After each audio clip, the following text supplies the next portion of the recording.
Welcome back to another episode of What Are You Made Of with your boy Mike C-Roc. Today, we are going to be talking to the founder of Cup of Sugar Inc., Associate Chiropractor at Cardiff Health and Wellness, and just an all-around great gal, Brook Sheehan. And I should say Dr. Brook Sheehan, right? Yeah, thank you for having me. Yeah, no problem, no problem. I'm excited to talk to you. I've heard some of your story just through the talks that we've had via email and social media and what have you. So I'm excited to get into that. Before I do that, though, let me remind the audience, first of all, that I'm thankful for them. I'm thankful for you guys following me on the journey that I've been on to inspire millions and millions of people with the rocket fuel concept. And that's all about turning setbacks into rocket fuel, not being stopped by them, not being slowed up by them, not just getting back to original form after a setback, which is the definition of resiliency. Resiliency is not powerful enough for the rocket fuel concept. And when you have a setback, I believe it's put there for a reason. You know, the point of it is not to put you back to the place you were. It's to really give you lessons, training, or fuel to propel you further. So I want everyone thinking about that as we go into this episode today. And so we always start the show off, by the way, with our guests by asking them what they're made of. So Brooke, what are you made of? Well, C-Roc, I am made of grit, and grit is, you know, you mentioned resiliency and rocket fuel being more than resiliency, and I totally agree with you.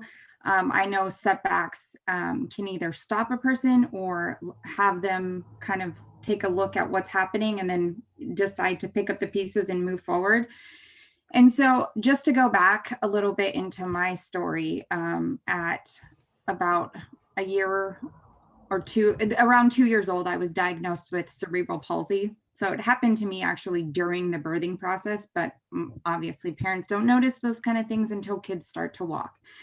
And so this diagnosis, or this title that I had about me kind of carried through. And in junior high is when it really started to affect how I felt about myself. Was made fun of, you know, kids calling me names, how I was walking, all this kind of stuff. And then I really kind of sunk in and I had no self-esteem. I really kind of just felt less than, and I became something to everybody, right? Chameleon in the sense of, you know, in this group of friends, I was this person, in that group of friends, I was that person, because I really just wanted to be accepted. And that kind of thread of thought has led into this abusive relationship, you know, for lack of a better term to call it, an abusive relationship that I got into with a man that was was emotionally and verbally abusive. I say that he could have been physically abusive, but he had already been to prison. So I think that was like the one thing that saved me from getting to that point. And I found myself in a situation like, if I continue down the road that I'm in right now with this person, like, I don't know what my life was going to look like. And so I got pregnant we had a child together, and I have this little brand new infant, and I'm thinking to myself, this was the catalyst point in my life. Like, I felt like there were so many other points leading up to this, you know, alcoholic father, like he wasn't around, like all these different things that kind of brought me to where I was. But anyways, so my child was the catalyst that took me to this point of, I have to change. Like, I can't be who I am right now. And I got therapy. A lot of people have a difficult time even asking for help. There's like a stigma around it. I think mental health nowadays, even 10 years later, is being discussed a lot more, but back then it was still kind of under wraps. So I got therapy. I started to heal. I started to really figure out who I was at the core of my being and what I had to offer the world. I'm still on this journey, working it out and figuring it out. But where I've come from in those 10 years since that first therapy session to where I am today, you know, I really have learned to know my value, know my self-worth, know that I have something to offer the world. And it led me into going into a career in healthcare, in chiropractic. What were you doing, by the way, during the time of that relationship? With my husband, I Yeah. was working in the accounting field. Okay. So Gotcha. all over the place. Yeah. So I Gotcha. was in accounting working, and yeah, got into chiropractic. The way that I got into chiropractic is through mentors and other chiropractors that spoke into my life and saw something in me that I didn't even see in myself. And I think it's very valuable to really lean into those type of people. Like if you have those kind of strong people in your life and they're telling you something, really like, take that to heart. Like, because I feel like if I didn't listen or heed what he was saying, like I wouldn't even have considered it, because I was broken. I was disabled, quote unquote. That's what I tell myself, or told myself, like I can't do that. Like I have cerebral palsy. But the thing is, it's like never say never, because I am a chiropractor today. I am adjusting patients. I am doing all these things that I said that I would never be able to do. And, throughout chiropractic school, this is where the tie-in with Cup of Sugar comes in, is I, co-founded this app with my best friend, where we found ourselves in a situation, needing an ingredient, not having it, and really kind of deciding, hey, we're going to put out an app that allows neighbors to connect over sharing and requesting food ingredients. So that's kind of what we did. Like through grad school, I did all that. And it's crazy to think back, because grad school in and of itself is insanely difficult. But then throwing a startup in the mix makes Yeah. things even more insane. And it really, I think Ed Milet, and for those of you who know Ed, like how powerful he is, but he had made an amazing statement at 10X GrowthCon 2 in Vegas. And he spoke about entrepreneurship being the greatest personal development program that ever existed, right? Like it will test you. And starting Cup of Sugar while going through this whole transformation personally in my life has helped me grow into the person that I am. I So love it. So then Cup of Sugar started back in 2018. You said it launched? it launched in 2018. Yeah. Yeah. And then, so how long did it take you to get to the launch from when you So started the to work on it? idea, yeah, the idea came about summer of 2017. And then it required a lot of, because I mean, both her and I are not in the tech space. And so it's not like we had any understanding or idea about what it was or how to do it. So from the summer of 2017, we found a developer to develop the project that we wanted in December of 2017. So it took about, a little close to a year from the ideation point to actually having a full-fledged product. Gotcha. And yeah, so then when you guys decided to do this, like did you have, I like to ask these questions as we go through. There's some things, first of all, before we get into this, actually, I want to unpack some things earlier on that you said. When you got into the abusive relationship, because listen, this is an important thing for people that are listening that are in abusive relationships, men and women. Can you speak? And if you can get as deep as you want to, but I just kind of want to know the mindset that you were in, and then what it took to actually get out of it, or because some people feel stuck in them and they don't feel like they can get out, or they don't see themselves without that person, or a lot of things going on in your mind. It's a mind like screw, whatever you want to say. Can you speak to that a little bit of, regarding that? Yeah. My mindset when I was in it, so this is the thing, and looking back on it with the growth that I've had over the years, I realized the reason I even ended up in that relationship was because he loved me more than I even loved myself. And so I allowed myself to get into a relationship like this because of that. Like, oh, well, no one's going to love me like he loves me. So therefore I must do this.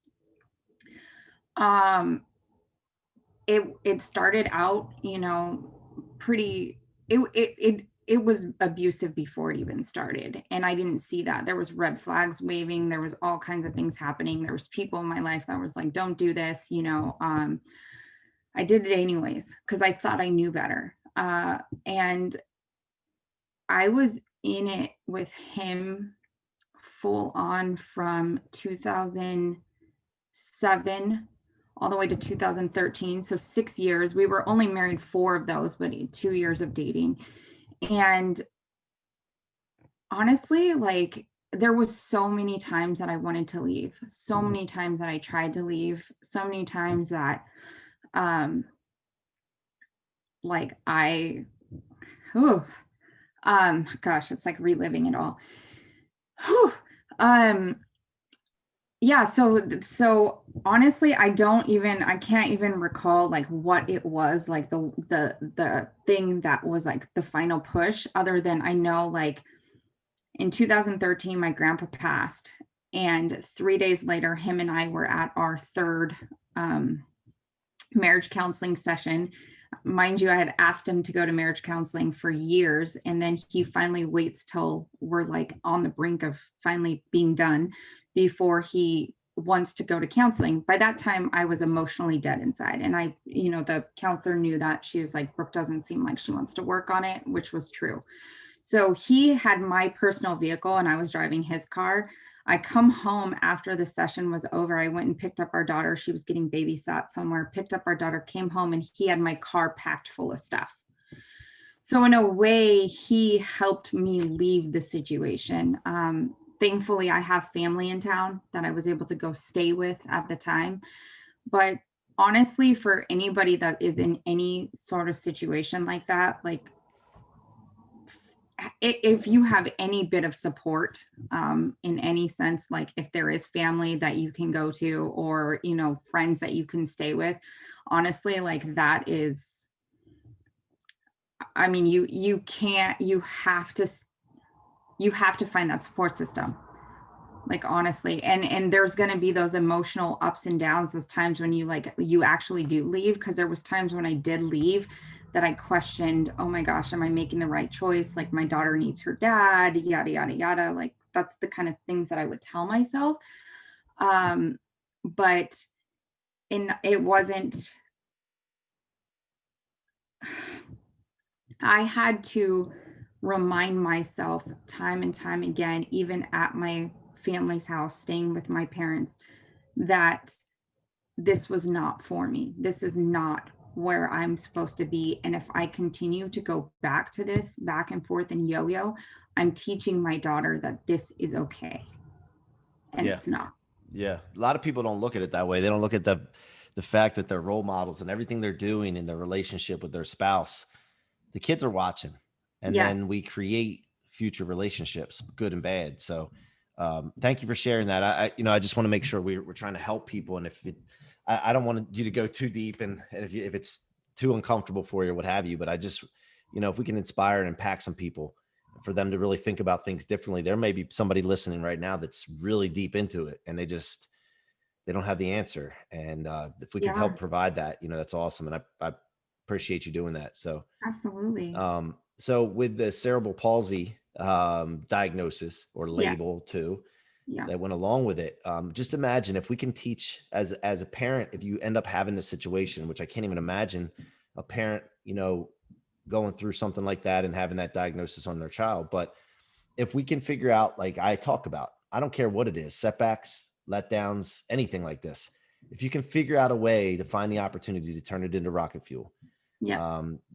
So imagine if parents going forward, if you're hearing my voice right now and something happens, I don't care how bad it is, but if you can always just understand right now going forward that it's going to be something that you can, find an opportunity in for fantastic things. Like, like if your parents were, and again, nothing against them, but if early on where they were able to lift you up and say, hey, this is going to be like constantly talking into you. This is going to be something that you're going to be special, like in like exceptional ways for this, and just constantly reinforcing that. I want to encourage people to do that. Because one thing my mom did, Brooke, was she used to say that I'm a leader before I even knew the word I was a leader or influence. And she used to say that stuff, and I remember that. And then it was imprinted in my mind, and I always just tried to help people and lead people, and from a young age. And I think that's obviously where it stemmed from. So I just wanted to point that out. And as we have children now, and we've gone through our things, and our parents have made their mistakes and the good things that they did for us, but we just need to try to remember that every time we take a word that comes out of our mouth, an action, our children are watching us, and the people around us are watching us, and everything that goes in our mind is what we put out. And so be conscious of the coworkers that you work with, and the people you're around all the time. Are you helping them put out good and put out, exceptional and greatness, or are you hurting them? And if everybody started to think this way, it would change the world. And so, but yeah, I love that. So let's get back to cup of sugar now. Absolutely. Hopefully we're not going to cry about cup of sugar or get emotional about cup of sugar. So I like to have a little bit of balance in the show. No, but Absolutely. I appreciate Absolutely. that. So cup of sugar, one thing I wanted to talk about, as you got into this, you started thinking about this idea. And by the way, we're working on a product right now that's going to just blow the world away. It's a tech product, and I can't wait to do it. But as you're going into it, the financial resources, time, energy, all that stuff. Grant talks about this all the time with the 10X rule. It's not about just 10X in your goals. It's about anticipating 10X resources are going to be required, and money is going to be required, and time and all that. Did you find that going into this, that it was a surprise in any of those areas? It was definitely, I think I found it as a surprise sometimes, because I think that, you get these really big ideas, and you get really excited about it, and it puts a little fire under your butt, and you're going, and you're like, okay, this, and then you're hit with these setbacks, right? You're hit with these roadblocks. Like, wait, what do you mean the tech team is delayed? What do you mean it's going to cost another X, Y, and Z? Like, and so you're faced then with the choice, like, okay, how, like, I always try to pose the question on, we will figure it out, versus like scrapping the entire thing and giving up. And so, and we did figure it out. It was pretty interesting. Like we had an investor on the line who was coming in and going to be investing in the project, except we were required by the tech team, which we hired out. It's not an in-house thing, but we hired, contracted out the work. And this is a really interesting story. So we were required once a week, we were going to be paying them, I think it was like $1,000, for the build, right? To build it out. And we have this investor who's ready to invest, but, we're going through the whole legality, the talks, the, contracts with him, all of that, what it's going to look like. And week by week, these invoices are piling up, and we don't have funds in the bank to pay for these invoices, but their accounting system on their end was messed up. Something was happening on their accounting system. It was generating the invoices, but it was not giving us any way to pay. And so we were bringing light to those attentions, bringing light to that issue. And as an accountant in my past life, it's I understand all that kind of stuff. So I'm like, hey, we can't pay these invoices. There's no way to your software, your system is messed up. Oh, we're figuring it out. So long story short, we finished the entire project. The entire project's done.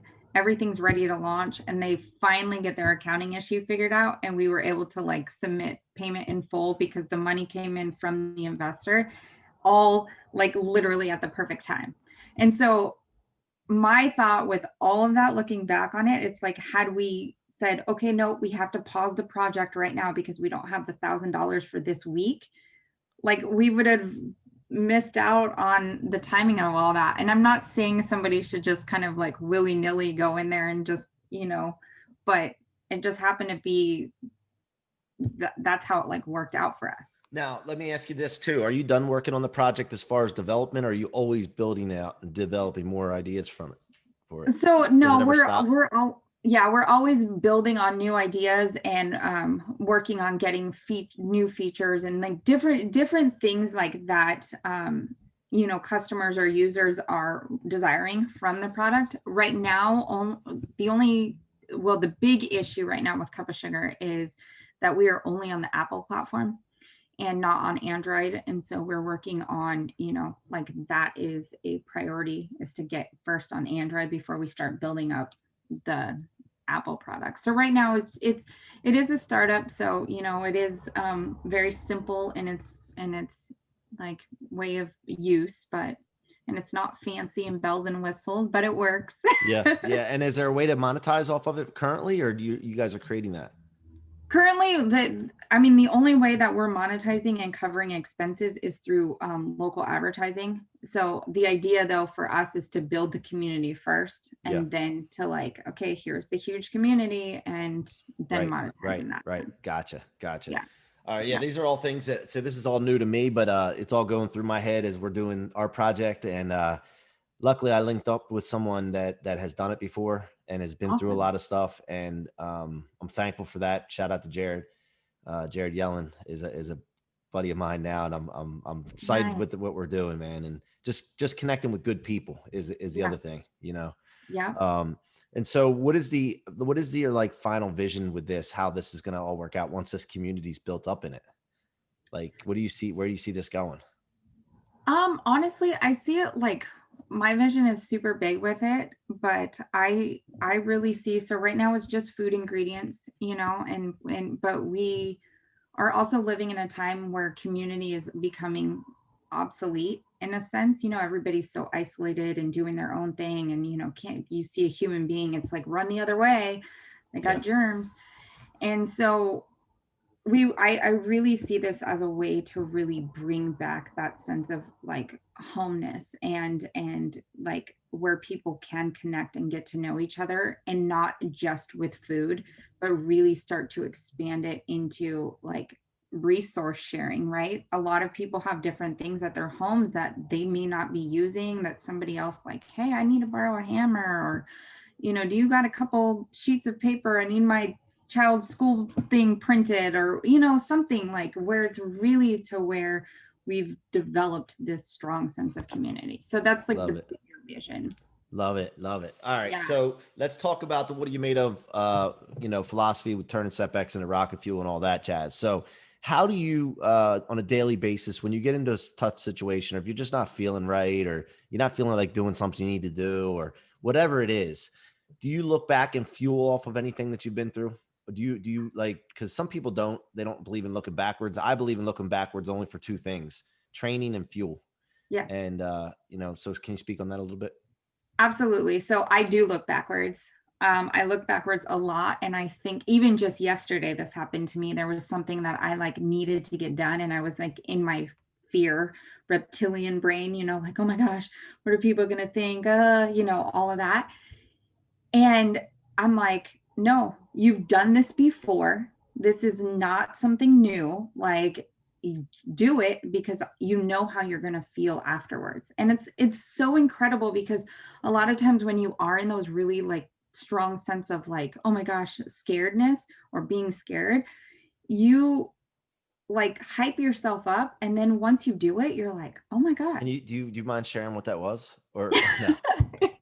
Yeah, so I was doing a video, like a Facebook Live, and I've done multiple Facebook Lives on my platform, but every single time it's like hitting that record button, and it's getting easier as I do it.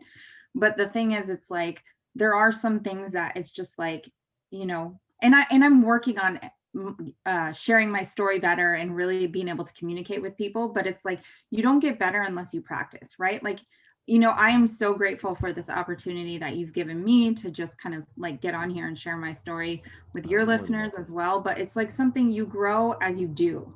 You don't grow in a, box. And so, yeah, you just you have to look backwards.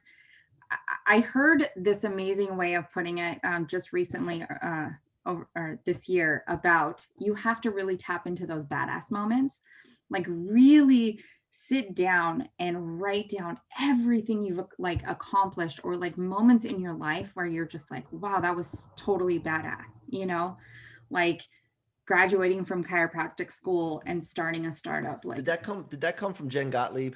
It possibly. Yeah, did. I know Jen. Yeah. It did. Yeah, that's awesome. I love Yeah. that. We're in the She is same so that same cool. alignment, man. Same. She's awesome, She's and so is incredible. Chris. And Yes. I was in that thing a little bit, popping in, and I had my assistant reviewing it and giving me some notes with it. But that's so awesome. Yeah, I love looking Yes. at that. The other thing Yeah. is on the things that are giving you stress and anxiety. One thing I just did an exercise, and I did it with my leadership team through Brandon Dawson from Cardone Ventures, who's been a Hmm. big inspiration to all of us in our business and just a good dude. I like Brandon too because he calls me out on my shit. Like, I love that. I don't want people like yesing me to death and just. I like people to say, "Hey, man, you know what? You need to do this, this, and this," and that helps me because it's a blind spot sometimes. Yeah. But we did this exercise where we wrote down the things that cause us stress and anxiety, and we rated them from 1 to 10. Now you're not going to write the things down that are 1 because it doesn't really cause you stress and anxiety, but it was just kind of seeing the things that are like 7s to 10s. And then you really see that in front of you and you're like, wait a minute, that's not that big a deal. Like, why am I getting stressed out about that?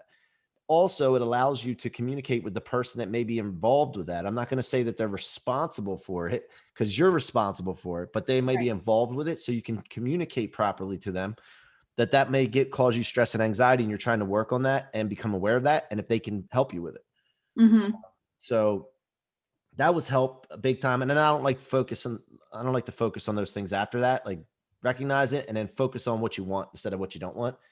And Absolutely. yeah, that's been huge. And the other thing is that when we write down things that have happened in our life, if you don't believe me with the setback thing, not you, but the audience, if you don't believe in the rocket fuel concept, take some time to write all the things down that have happened bad to you in your life, all the things that disappointed you.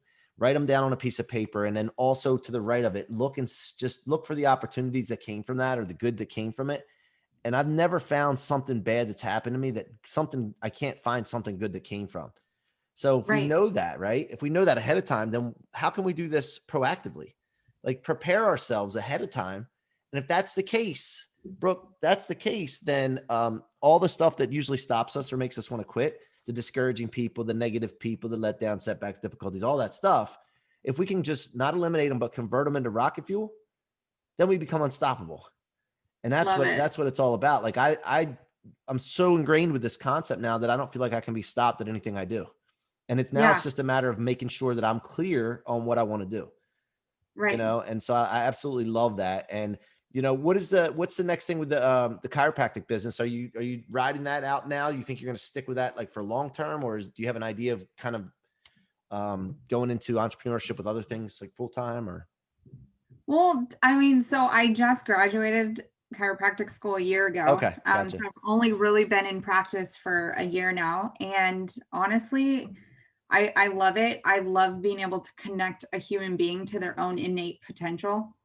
And so I love getting to share, like, okay, with chiropractic, I connect the human being to that innate intelligence inside. With Cup of Sugar, I connect that human to other humans in their community, right? So the Right, connection right, piece. right, right. I love the And alignment. so chiropractic, I mean, I see more of an entrepreneurial vision for my life long term. Um, Business, chiropractic, and Cup of Sugar. And so it's just, yeah, like, yeah. Cool. not Awesome. not No, it's cool. not the self-employed version of chiropractic that I feel so many of us fall victim to in service-based, because absolutely, I believe that impacting your community is so important, but then being able to impact on a greater scale is, yeah. Awesome. Well, here's what I want you to do. I want you to, as you're going forward from here, Yeah. and anybody listen, do this. Anything you're working on, make sure you document the steps, not just the like processes and all that, but actual step-by-step thing that you're doing to your success. And if you do that, when you become successful at it, I got something that's going to blow you guys away that you guys can make a lot of money with.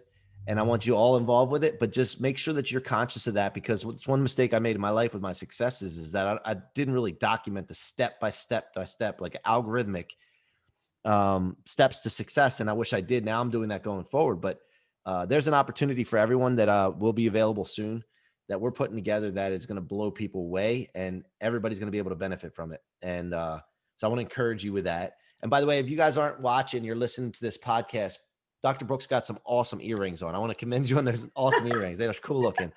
And Thank you. if you guys want to see them, go to YouTube and watch this on YouTube at Mike C-Roc Ciorrocco. Check it out. And Brook, I want to thank you so much for joining us. Is there any final words or anything you want to offer the audience, as far as wherever they can engage with you or help support you? Sure. Before I get into that, though, I wanted to make one statement around your documenting process. I have been horrible at doing that. So thank you for the reminder. Thank you for just like the little push to do that, because even looking back on where I've been, I should have been documenting a lot. I think the biggest struggle, and I know for me personally, and maybe some of the listeners, might be the fact that if it seems so small, it's like, oh, well, why document it? It's just like a small, tiny little step. It's insignificant. You don't think about it. It's just, yeah, cool. I woke up this morning and meditated. Wow. But even if they're the smallest steps, and I'm telling myself this, I'm really speaking to myself, is document it, because it's those kind of things that you look back that lead up to the bigger things. And you're like, whoa, that 30 days of meditation has completely transformed the way I'm like viewing myself or seeing the world, or like all this kind of thing, and like impacting how I'm showing up. So 100%, just had to say that. Oh, no, that's perfect. Because like, there's things like I tell people that I know, and it's like old hat to me, like just for whatever reason, just because I've been doing it for a while. Right. And then I don't realize that people don't know some of the things that we do. And you 100%, man. When I was writing my book, Rocket Fuel, by the way, I think it's going to be awesome and inspiring. But some of the chapters I was looking at, I was like, people know this already. Come on. And then people that were helping me write it were like, no, dude, you got to put that in there. And so that's the same kind of thing. Yeah, 100%, man. It's true. So back to the thing. Where can I engage with you, support you? Any final words? Yeah, cool. No, I mean, no final words other than thank you so much for having me. If there's anybody, if you're in an abusive relationship, or if you're in this state of being where you're like, I'm not even sure where to go, I need to make a pivot, I have kids, I'm this, whatever. And male or female, like it doesn't matter, like reach out to me. You can follow me on Brooksbee, BROOKSBEE on Instagram. Shoot me a DM. I answer all my messages, and I'm willing to support people in any way that I possibly can. So awesome. Thank you so much for joining us. And before we go, I'm going to do a story thing or whatever. I'm going to take a video real quick. So hang tight for a second. Yeah. And by the way, guys, you can go find this podcast on a video if you want to watch it instead. If you're listening to it, like I said, on the YouTube channel, Mike C-Roc Ciorrocco. Go subscribe, by the way, also on Apple Podcasts or Spotify, and tell your friends and family about this. The Rocket Fuel book, by the way, is available at MikeCroc.com/book, MikeCroc.com with no K/book. Go get that Rocket Fuel book, guys. It's a future bestseller, and it's going to inspire hundreds of millions of people. I can't wait for that, but I need your help to do that. All right, let me get this going here. There we go. So Dr. Brook is in the house. Dr. Brook sharing her story on the What Are You Made Of podcast. So glad to have her. And thanks, Mike. We'll post that. We'll post that in a second. Yeah, guys. So thank you so much for joining us. Thank you, Dr. Brook. I look forward to working with you on some project maybe in the future, because I love your attitude. And, I want to lift you up and encourage you as well. So until next time, guys, you've been listening to the What Are You Made Of podcast with your boy, Mike C-Roc, and Dr. Brook. Be good.